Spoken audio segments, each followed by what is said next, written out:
Hello, Snakes. My name is Dante, and today it's Podcast Tuesday once again, and we are going to talk about the 10 funniest and most absurd card names in Magic the Gathering.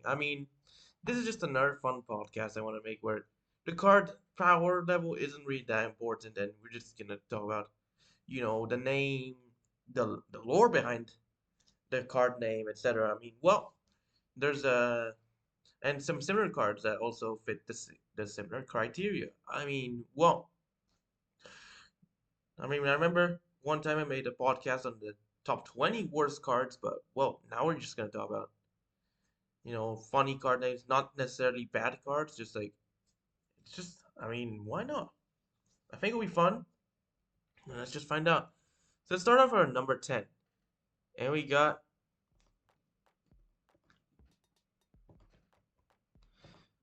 it's Breaker of Armies. Bro, look at the card. Like, what? You break an army, bro? It literally just seems like it just sounds like a kid made name. Like, oh, the card makes it so that everything has to block it. Oh, it just kills armies. Like, what do you do? Breaker of Armies, Killer of Armies. I don't know, man. It's just I still I like this card when I was much younger. Forces the opponent to block with all the creatures on there, letting the other creatures just go through and it just sweeps the creatures. It's just crazy, man. Yeah, it did break a lot of armies. So yeah, it's honestly one of those card names, and it's funny.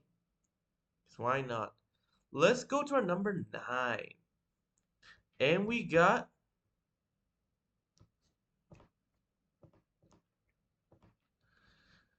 borrowing 100,000 arrows. So this is a card. Where basically, so the card name might be absurd, but if you read the text and and the the story behind it, it's based on the Chinese history, the Three Kingdoms and stuff. So basically, draw a card for each tap creature target opponent controls. Basically, allowing you to draw cards based on the opponent's creatures that attack. So you'll let the opponent attack, you know, have a decoy or something, and then just draw a bunch of cards from there. You're borrowing their attacks to then take it back at them. Look at this. I mean, they trick the enemies into shooting 100,000 arrows and then just use them back at them. That's basically the story of the card. Look at this. Look, they're just decoy boats. It's crazy. I mean, Chinese history, just like history in any country, it's just crazy, man. Yeah. To be fair, they made a full set on Chinese history called Portal Free Kingdoms. That's where the card came from. This is the 25 Masters remix, reprint. My bad. Well, let's go to the next one. One that actually I didn't know it was like this until today.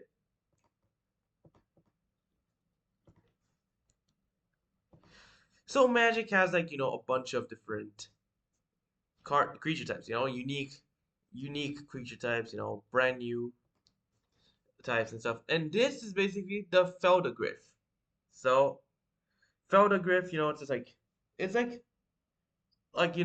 what a hippogriff should actually be because it's like a griffin, like a hippogriff, whatever, but it's a hippo.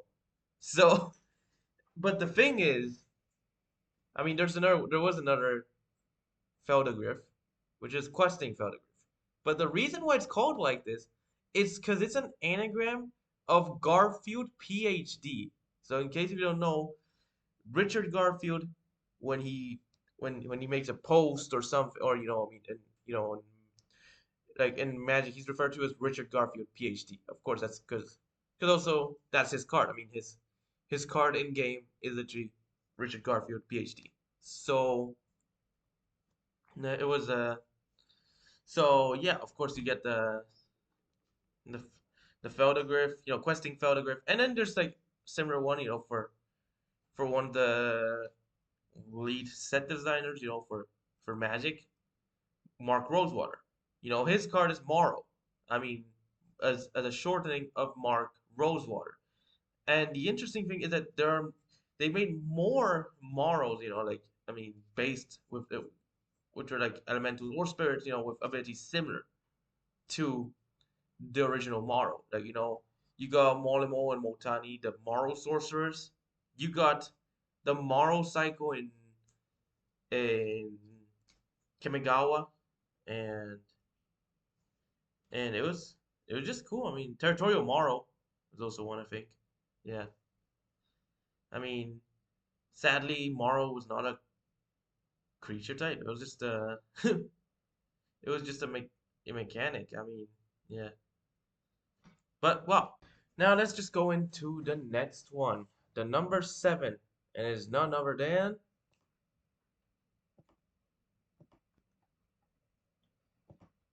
oh,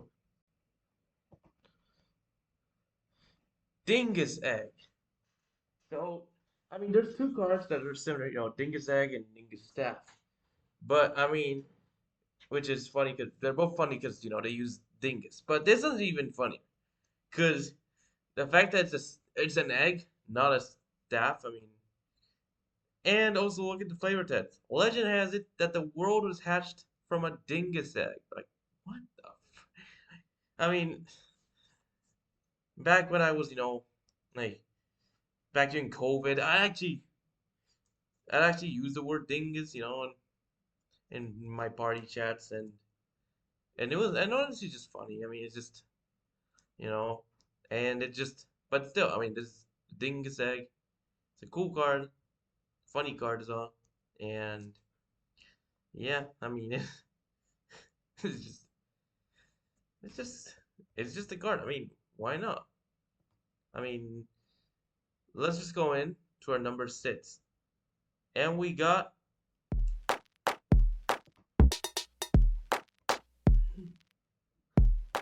so in Future Sight, Magic made, the Brushwhack, a one of a kind creature type, where only one creature had that creature type. And they made, in Nicoria, the Almighty Brushwhack, another Brushwhack creature where basically it's an all might and it's even and the funniest part is that it's literally smaller than the original Broshrak. It's a freaking one mana one like like and and the funniest bit about this card is the flavor text. Laughed at the Brushwag, which means dying unexpectedly. Like what? I mean, yeah, I mean when they make their own creature types, I mean you get funny stuff, especially like with unique, like one of a kind creature types, two of a kind. I mean, like I remember like freaking Lamia, that was one. That was insane. Hey, and then there were some which weren't even creature types at all, just like a freaking like placeholder creature types, like freaking Adi from Cairo. I mean, there's or hey, don't forget freaking uh oh, what was it uh on Uncle. Wait, it was there's one. It's just there's like an um, Uncle Istvan. That was the one. I mean, the original one literally had like Uncle Istvan as a creature type, bro. That's Uncle Tribal. That would be funny. Well, hey, that's basically the thing. So yeah, let's just go into our number five, and we got.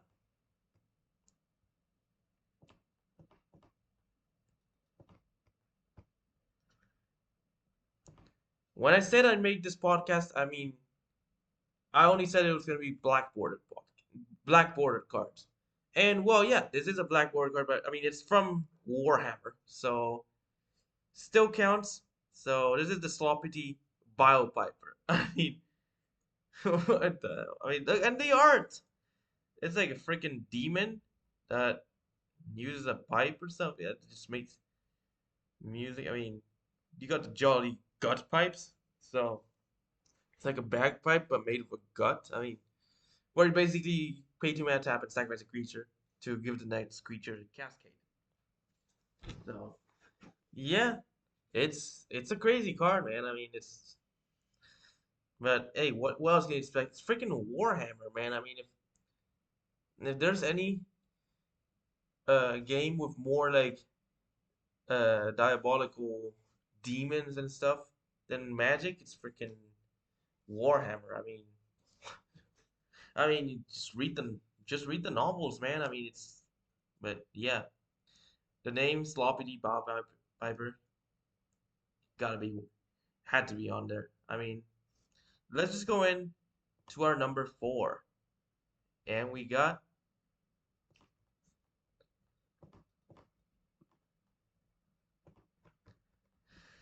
Conspicuous Snoop, a 2 mana 2/2 Goblin Rogue. We play the top card of the library reviewed.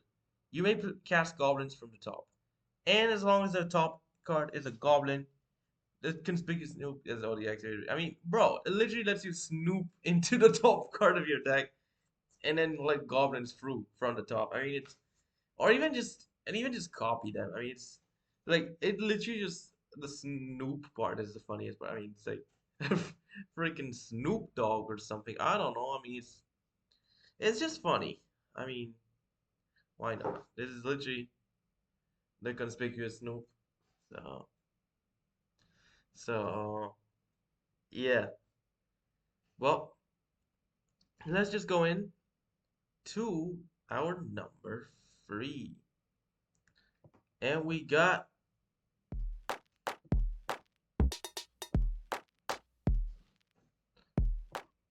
Pound It Noggin. Back. Yep, that's that's the current the art even fits it. So Noggin Whack. I mean, bro, I just remember Dude Perfect from that card. I mean, freaking Noggin. And then look at this. Here, uh, throwing a fish reminds me of the hat toss they sometimes do. I mean, like it's literally like, I mean, bro, it's literally part of the part of the card. I mean, you got the hat toss, I mean, the fish toss, the noggin, and yeah. what, what the hell? I mean, the art is just absurd, man. So yeah, that's basically the number three. Now let's go to our number two, a classic one, and it is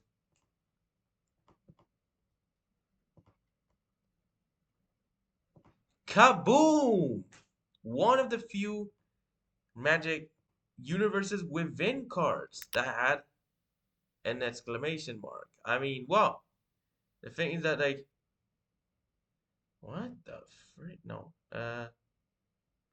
Oh, because so basically, the. I mean, it's just yeah. I mean, there wasn't like many uh cards that have like exclamation mark as part. I mean, uh,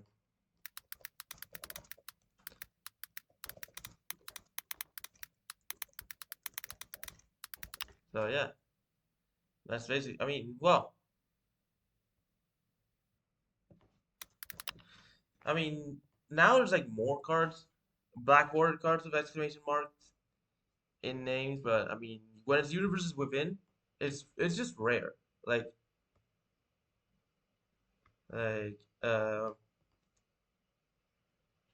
yeah. So basically, there's a kaboom.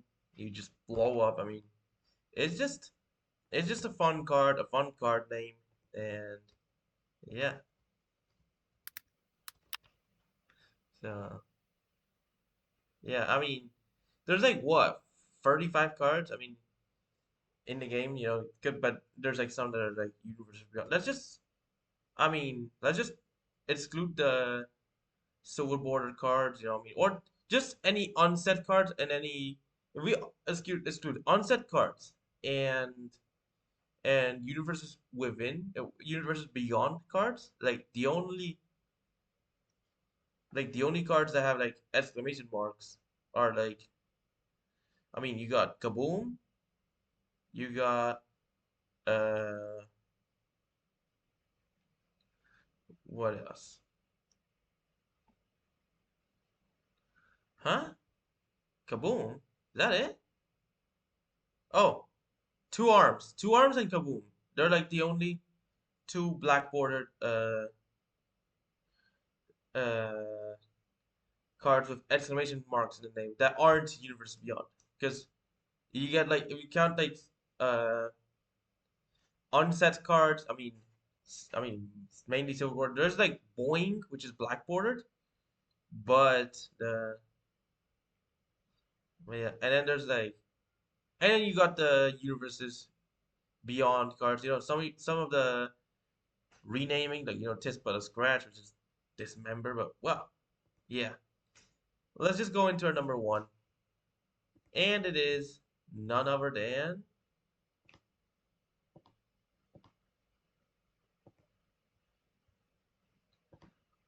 Osmo. Oh my, Osmo. That's more a nomad.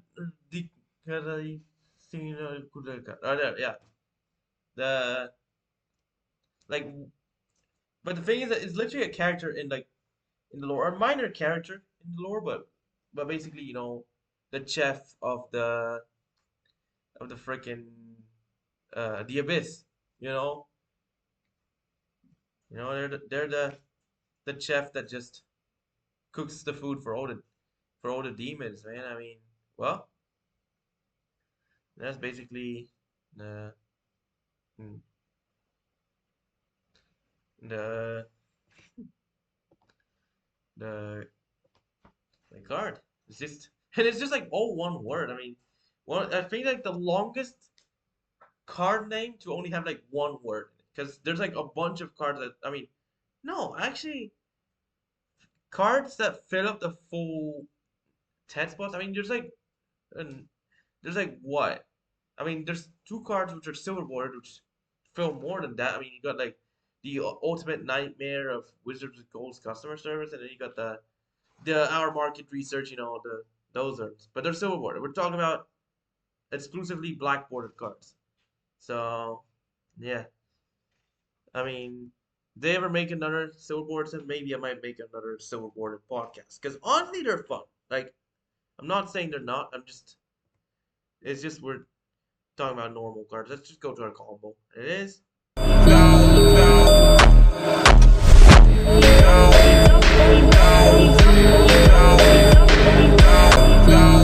but Dante. How many Pentavus combos are you gonna do? Oh, well, doesn't matter. We're still doing another one. I mean, let's just talk about a combo that uses Kambal and Light of Promise. So basically, every time you get a token, you drain your opponents for one life.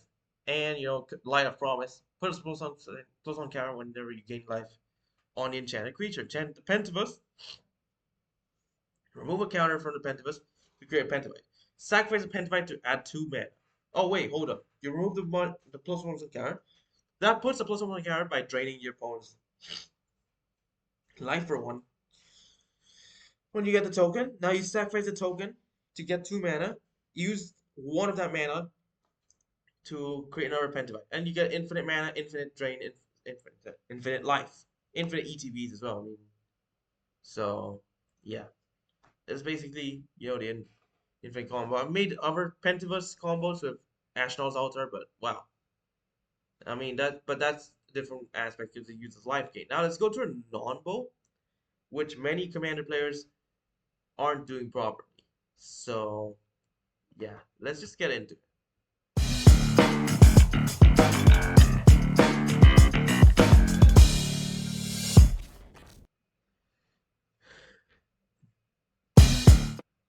We got Daryl and Compost. So Compost makes it so that every time a black card hits an opponent's graveyard, you may draw a card.